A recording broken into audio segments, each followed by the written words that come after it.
Hey YouTube world, yours truly, back with another transformation video.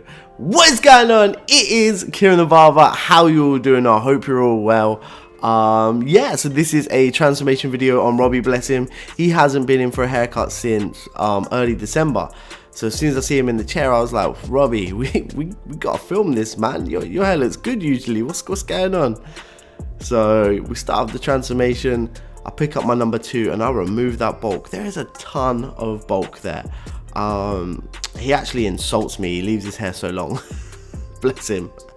So yeah, this is like a good couple of months that he's not had a haircut for.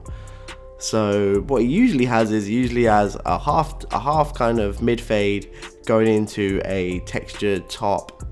So removing that bulk and then putting the half line straight in there, coming down just maybe mid on the occipital bone, like just maybe a little bit below it. And yeah, just removing the rest of that bulk, getting rid of that, making sure it is nice and clean so we have a flat surface. You see I go over it a few times just to make sure, because he had so much extra hair that I just wanted to make sure that everything was off of it. Yeah, and then we start with our 1.5 closed, and we're just flicking that up and away, going in all the different directions of Robbie's haircut, making sure that it is all up and faded. And then with my 1.5 now open, just start, you can see I'm coming a little bit lower each time, just making sure that fade starts to burst out. Flicking up with a C motion, so using my thumb and my 2 fingers. As I pull my thumb back, I push my 2 fingers forward, creating a C motion with my clippers, and then that for me makes it a lot easier to fade with.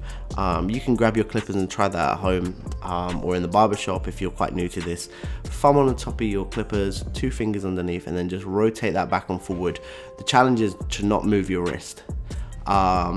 I've kind of got used to this now, so that's kind of my technique, and that's what I do, without using my wrist action. But yeah, then on to my favorite guard. Everybody knows this is my favorite guard, the 1.5 guard. I love this guard.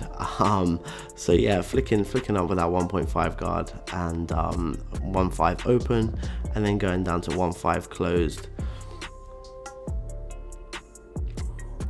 People, you can see where Robbie were at, and let me know in the comments down below if you have these same clients.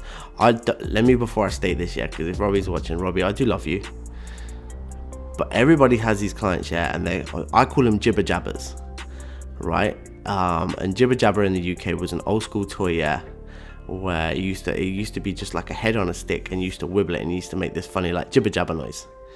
Now Robbie's head is very similar to that. Robbie loves to talk, but he talks with his head and he talks with his hands. So when he talks, his head moves up and down, left and right. You'll see more when I'm doing the back of his head and I'm like, Robbie, put your head down. Robbie, put your head down. Robbie, put your head down. Robbie, put your head down. Let me know in the comments if you have any tricks or stuff to keep these jibber jabbers, their head movements still, because that's what they are, man. They are jibber jabbers. Now with my FX, just making sure that is coming up and over. Do you know what, yeah, these are so, for outlining and stuff like that, they are just phenomenal. They're so sharp. They just get the sharpest lines, especially if you're doing a half guard and you want to be able to just like see them lines nice and clear. Robbie's skin is quite sensitive, so we don't actually use a razor on his skin. We just go around with these clippers, and they do the job absolutely fine. Now on this back bit, you'll see what I mean by jibber jabber. You will clearly see he moves up and down and left and right, bless him. So with more 1.5, just removing that bulk.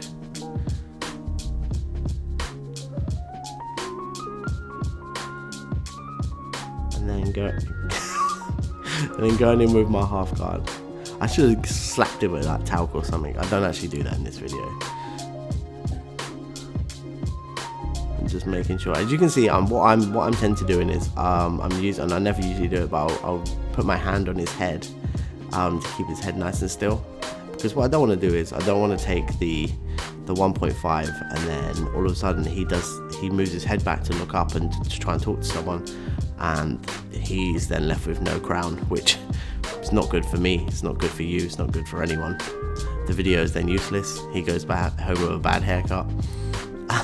So yeah, my little trick is, I would say, just with your 3 fingers, just hold the top of their head and like kind of push it down slightly. Let them know, just like be like, I'd already told him about 6 times to keep his head down, so I was like, I'm fed up with telling him now. I'm just gonna grab his head. But as I say, Robbie, if you are listening, I do love you, so don't hold this back. But you now know, key head still. So we're doing exactly with the same maneuvers. As you can see, same as kind of a few people where their occipital bone is, it just gets darker. Robbie has a scar in his occipital as well, so some people like to take it to skin so it clears the scar. Robbie's not really too fussed about it, so we're quite happy with just keeping the scar there and just blending that in with the rest of the haircut. It's not too prominent, as you say, because it's on the occipital, it looks like it's meant to poke out slightly anyway, so it's not too bad. I don't have a lot of scar issues with people hiding scars and stuff like that. Let me know if you got clients like that, because I'd always like to know how you deal with people that have certain scars, or they want to cover them up or leave the hair longer but they still want skin fades, etc, etc. Is there a trick or a technique that you guys use that helps this? Because man, I'm all for learning. I want to know. And then with my half guard, I would say that was, yeah, it's open, but it's open and closed, so it's halfway. And we're just removing the rest of that shadow, just making sure that is nice and tidy, nice and trimmed. Putting it then down to the half guard and just flicking that up, just to clear the rest of that. As you can see though, I am constantly flicking. I'm not putting the clippers to the head and pushing them up into the hair. I'm constantly flicking. That is such a technique that if you can master that, which I don't think there's many people that have mastered it, but if you can get good at that, that saves you so much time on fades, because you're not constantly going through the motions and then realizing that you put another line in and stuff like that. So yeah, that's a really good little trick. If you can sit there, and if you're a new barber watching these videos, I would say sit there, watch this video with the clippers in your hand, and just get your thumb and your 2 fingers underneath, and you start flicking it back and forwards just to get that motion. I love YouTube because, in the sense of, this is for me, I do these videos to give something back. As I always say, and even at my seminars, I will always say, if I've had seminars with 2,000 people watching me. I've had seminars with 3 people watching me. But if I can get at least half of you to go back and take one thing back to your shop or to your shed or to wherever you work, if you're a mobile barber, and go, do you know what? Next time I cut hair, I'm gonna try that. Or actually, that's gonna help me do this. You know, then I've done my job, man. I love teaching, and I love just doing this. It's fun. YouTube is fun, and filming haircuts is really fun, and especially now I've kind of got in a routine of making it a lot easier for me to film. I'm filming a lot more now. You know, not getting out the tripod was just the hardest thing, and maneuvering it around and stuff like that. Now I've got something else, and it's so much easier. But yeah, scissor cut, always come up, club cut, a chip in afterwards, or a texture with the texturizing shears, and then always cross check. Just make sure you've cross checked.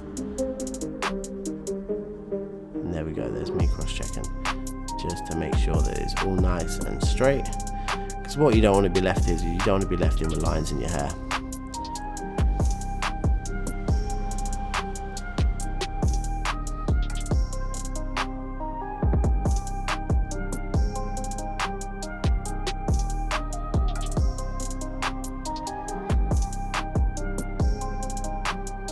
You can see I only took a very slight bit off of Robbie's fringe. The only reason I did that was because it was really wet, and I know he likes to keep his fringe nice and long, so I just took off the tiniest bit. So when it did like dry, it dried a little bit shorter, and obviously with the texture it's going to bounce up anyway. So we made sure that it had enough on it so it would stay down. And there I am with the diffuser, the Donny of the barbering world at the minute. It's just, yeah, this for me, I'll try and use this with every haircut if I could, clients love a good massage, you know what I mean? It's nice. Diffuser's awesome. It works for me. If you haven't got a diffuser in your barbershop, find someone who does. Try it out because it's fun. It gives your hair so much texture. It brings it up from the root. It gives it a thicker consistency. It looks amazing. So yeah, I would say to you, mousse and a diffuser are the 2020 things to have in your barbershop.